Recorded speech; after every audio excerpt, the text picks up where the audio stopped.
Hello friends, Mithu kitchen ব্লগসে আপনাদের স্বাগত। আজকে আমি ঝিঙে আর আলু দিয়ে দারুণ মজার একটা নিরামিষ রেসিপি নিয়ে চলে এসেছি আপনাদের সাথে শেয়ার করতে। তো ফুল ভিডিওটা আপনারা দেখতে থাকুন আমি কিভাবে বানাচ্ছি। তার জন্য আমি ঝিঙে আলুটাকে ভালো করে কেটে ধুয়ে রেখে দিয়েছি। তারপরে এদিকে মুগ ডালটা আমি ভিজিয়ে রেখেছিলাম, ডালটা দেখুন ভিজে গেছে। সাথে কয়েকটা কাঁচা লঙ্কাও দিয়ে দিয়েছি। ডাল আর কাঁচা লঙ্কা দিয়ে আর সামান্য একটু আদা কুচি দিয়ে দিচ্ছি।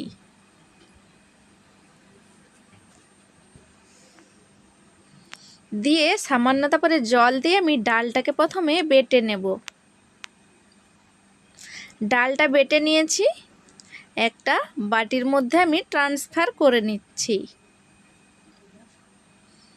এই রেসিপিটা আপনারা নিরামিষ হিসাবেও ব্যবহার করতে পারেন, চাইলে কিন্তু আমিষ হিসাবেও ব্যবহার করতে পারেন। খেতে কিন্তু অত্যন্ত সুস্বাদু লাগে, একবার বানিয়ে দেখতে পারেন। তো ডাল বাটার মধ্যে দিয়ে দিচ্ছি হলুদ গুঁড়ি, পরিমাণ মতো নুন, সামান্য কালো জিরে, সামান্য দিয়ে দিচ্ছি একেবারে জিরের গুঁড়ি, দিয়ে ভালো করে ডালটাকে একটু ফেটিয়ে নিচ্ছি।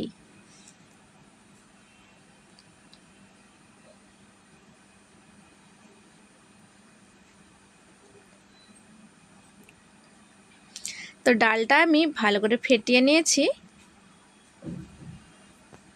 তারপরে আমি কড়াইয়ের মধ্যে কিছুটা সরষে তেল গরম করে নিচ্ছি।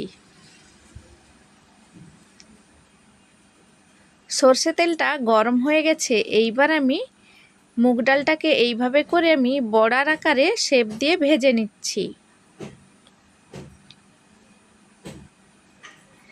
গরম ভাতের সাথে যা দারুণ লাগে না এই রেসিপিটি, একবার অবশ্যই বানিয়ে দেখতে পারেন। এই গরমে অল্প তেল মশলায় এই ঝিঙের রেসিপিটা এতটা দারুণ লাগে বন্ধুরা, একবার বানালে এর স্বাদ কিন্তু মুখে লেগে থাকে। তো দেখুন বড়াটাকে আমি উল্টে পাল্টে এভাবে করে ভেজে নিচ্ছি।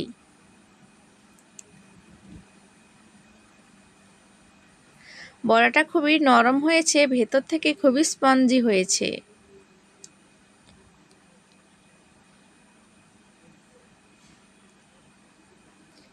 ফ্রেন্ডস, পুরো ভিডিওটা দেখে ভালো লেগে থাকলে লাইক, কমেন্ট, শেয়ার করে চ্যানেলটিকে সাবস্ক্রাইব করার অনুরোধ রইল।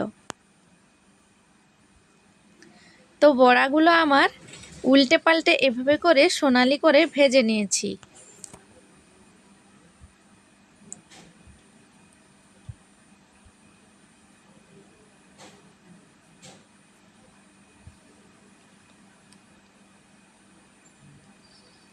তো বড়াগুলো দেখুন ভাজা হয়ে গেছে। এইবার আমি একটা থালার মধ্যে তুলে নিচ্ছি।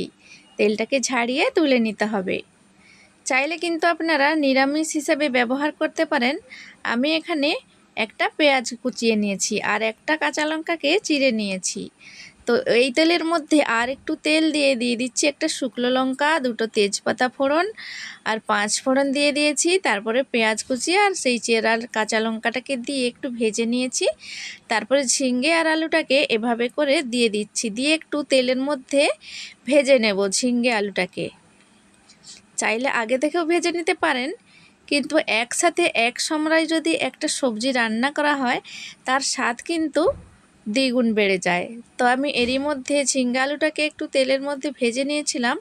তারপরে দিয়ে দিচ্ছি পরিমাণ মতো নুন আর হলুদ গুঁড়ি, দিয়ে আবারও ভালো করে এভাবে করে নেড়ে নিচ্ছি। আমি ঢাকা দিয়ে ঝিঙ্গে আলুটাকে একটু ভাজতে দিয়েছি। তার মধ্যে আমি সর্ষে, পোস্ত আর সামান্য আদা নিয়ে এই ডাল বাটার মিক্সার জারের মধ্যেই বেটে নিয়েছি। দেখুন এদিকে আমার ঝিঙে আলুটা খুবই ভালোভাবে ভাজা হয়ে গেছে আর সেদ্ধও হয়ে গেছে। তার মধ্যে আমি মশলাটা যে বেটে রেখেছিলাম মশলাটা দিয়ে দিচ্ছি, দিয়ে এভাবে ভালো করে একটু কষিয়ে নিচ্ছি।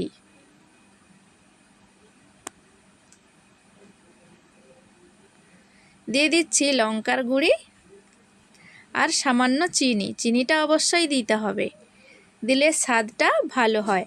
তো ভালো করে মশলার সাথে এভাবে ঝিঙ্গে আলুটাকে কষিয়ে নিচ্ছি।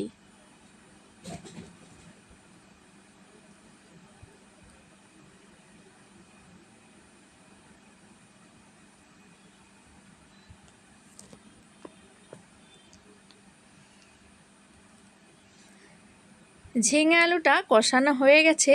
এইবার মশলা ধোয়া জল আমি রেখেছিলাম, মশলা ধোয়া জলটা দিয়ে দিচ্ছি।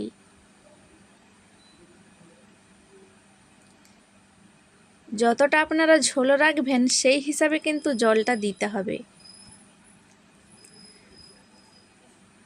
তো এখানে আমি জলটা দিয়ে ভালো করে নেড়ে চেড়ে ঢাকা দিয়ে রেখেছিলাম। দেখুন আলু ঝিঙেটা পুরোপুরি সেদ্ধ হয়ে গেছে। এইবার আমি একটু নেড়ে চেড়ে নিচ্ছি। দেখুন আলুটা সেদ্ধ হয়ে গেছে খুবই ভালো হয়ে। এইবার আমি যে বড়াগুলো ভেজে রেখেছিলাম মুগ ডালের, বড়াগুলো দিয়ে দিচ্ছি।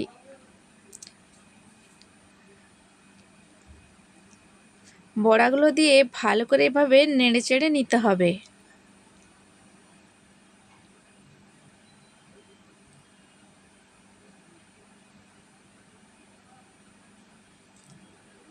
তো এদিকে আমার রান্নাটা পুরোপুরি রেডি হয়ে গেছে। ওপর থেকে গরম মশলা দিয়ে দিচ্ছি আর 1 চামচের মতো বাড়িতে বানানো দেশি ঘি দিয়ে দিচ্ছি। দিয়ে ভালো করে এভাবে নেড়েচেড়ে মিশিয়ে নিতে হবে। মিশিয়ে নিয়ে কিন্তু গ্যাসের আঁচটাকে বন্ধ করে কিছুক্ষণ ঢাকা দিয়ে রাখতে হবে। দেখুন কিছুক্ষণ পরে দেখুন বড়াগুলো কতটা স্পঞ্জি হয়ে বড় বড় ফুলে গেছে। তো আমার আজকে ঝিঙে আলুর এই রেসিপিটা, নিরামিষ রেসিপিটা একেবারে তৈরি। ফ্রেন্ডস, রেসিপিটা তাহলে কেমন লাগলো কমেন্টে অবশ্যই জানাতে ভুলবেন না। ভালো লাগলে একটা লাইক করে দেবেন। তো ভিডিওটি আমি এখানেই শেষ করছি। ভালো থাকবেন, সুস্থ থাকবেন। দেখা হবে পরবর্তী ভিডিওতে নতুন কোনো রেসিপি নিয়ে। তো আমি এখানে ভাতের সাথে রেসিপিটা আমি খেয়ে দেখাচ্ছি আপনাদের। দেখুন কতটা দারুণ লাগছে। খেতে কিন্তু দারুণ হয়েছে বন্ধুরা। একবার বাড়িতে অবশ্যই ট্রাই করতে পারেন।